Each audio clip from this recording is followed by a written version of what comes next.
If you had to choose between a short life with a lot of love in it and a very long life with no one left to love, which one would you choose?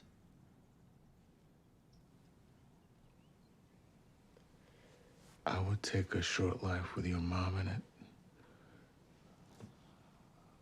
than a long one without her.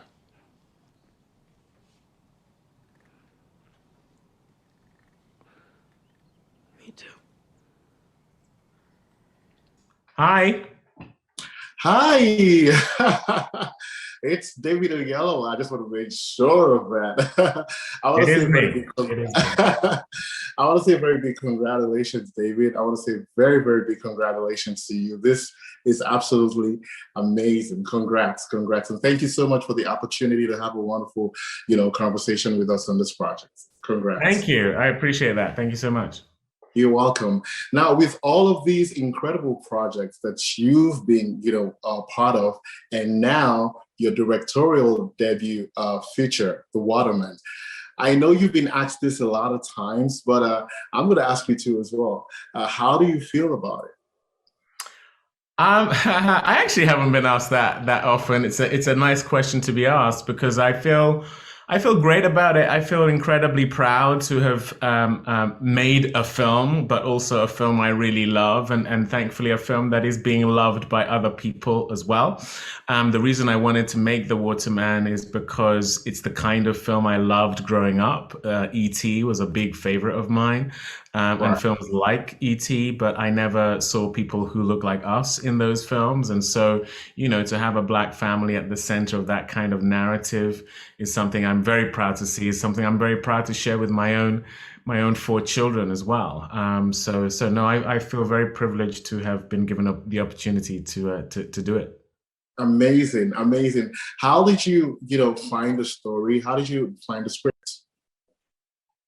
I was looking for a film like this. Like I say, I'd loved this kind of film growing up, but I wondered why were we not making more of these kind of films? And my agency actually sent me the script, The Waterman, which was on something called the Blacklist here in Hollywood, which is the best top 100 unproduced screenplays in any given year. That was 2015, and Right. yeah, I sought out Emma Nidell, who wrote the script.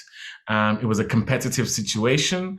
I Mhm. managed to persuade her that I would do everything I could to get this made. And initially, I wasn't actually going to be directing it. I was a producer on it. Oh, I wow. was going to star in it. We had a director. He left the project to go and do something else, and so kind of accidentally, I came to be the one directing it. But I'm very glad I did.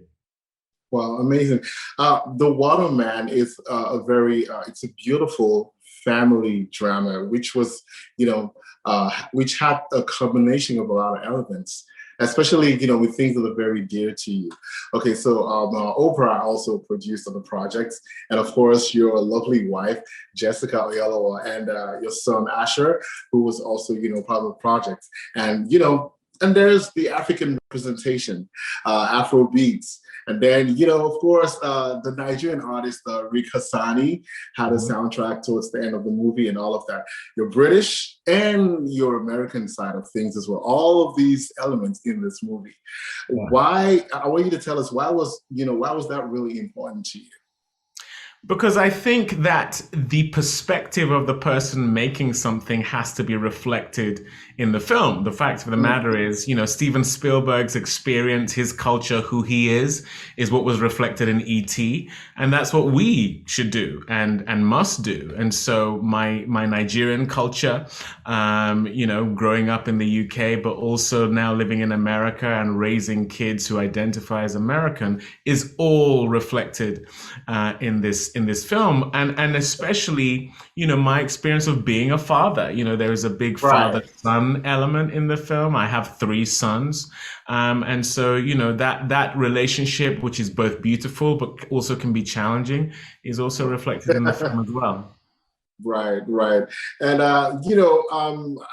when families and the audience see this project, what would you like them to take out of it? What are you hoping that they can take out of this film? Firstly, I hope that they watch it as a family. You know, that's what I Right. loved growing up with these kind of films is I could watch it with my parents, I could watch it with my grandparents, and we could all get something out of it. It's Mhm. designed to be a multi-generational film. But Exactly. I also hope that people recognize that life is not to be taken for granted. Love is something to be celebrated and fought for, and then there are also things you can't control, and that's what Gunnar, Lonnie Chavis's character, tries to do in the film, which is understandable as a kid. But the big lesson he learns is letting go, and in some ways that's what also helps connect him and his father towards the end of the film. And something very specific, about you that I love. Like, I love that you're always representing the African culture, and always selling Nigeria to the rest of the world. I'm Nigerian as well, too, So when I see that, it's very, it's a joyful thing for me. And specifically when I was watching the Jimmy Fallon show, when you brought your dad, and then, Jimmy Fallon, you told him about your dad, everything, and then your dad stood up and waved and all of that. That was just a beautiful and joyful moment. You're always doing that everywhere you go. So, and that brings me to this question: are you open to collaborating with African filmmakers and especially Nollywood? Like, should we be looking forward to something like that very soon? Absolutely. It's a big priority of mine. I've been talking to Genevieve Naji about trying to figure out something. Adesua is an actress who I also really admire. Right. The great thing about Netflix and these streaming platforms is there's no longer an excuse for Hollywood where, it used to be, oh, well, the piracy and, how do we make our money back when everything gets pirated? Exactly. But with streaming, I'm so proud that my film is going to be on Netflix and is going to be exposed to the African continent, the global audience. But that also, really gives immense opportunities in terms of telling African stories for a global audience, telling Nigerian stories specifically, especially as not only in film but fashion, literature, music. We are doing such amazing work that has now got global recognition.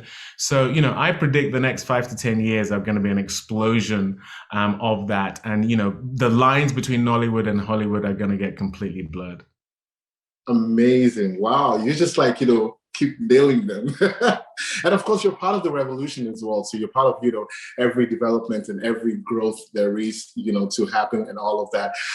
Do we have any upcoming projects from you? I know you don't want to kiss and tell and everything, but there should be some little things in the background and all of that going on.